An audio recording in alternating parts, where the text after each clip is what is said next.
Go! Hi my friends! Andito na naman ako with Ate Josie. Meron akong bagong product ngayon. Ito siya, binatog, glutinous corn, $5 lang ang isang cup. Tignan niyo. At may kasama nyog na kinagkat. At malambot Ay, na mais. wow. Alam nyo ba yung binatog? Hindi ba't ang binatog ay tubong Tagalog? Ngayon, yan Ikon mo siya. Ate. ay puting mais na malagkit, masarap. Yung kanilang mais doon ay ganito din ang mais. Kaya, mga kababayan, halina kayo. Oh, iba init pa. It's coconut. Yeah, that's coconut inside, and it is a cool, Huh? fresh coconut. Yes. Oh, yeah. We can buy it.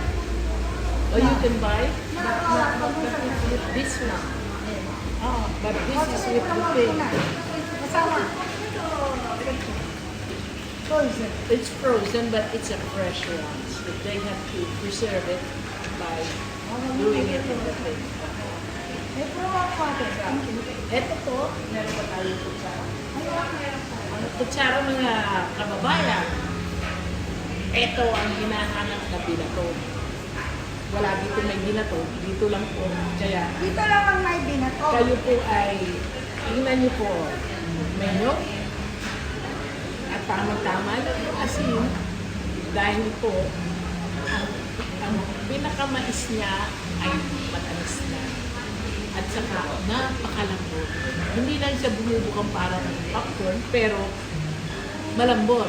Hindi kagaya na sa atin kasi binababad tayo sa apog.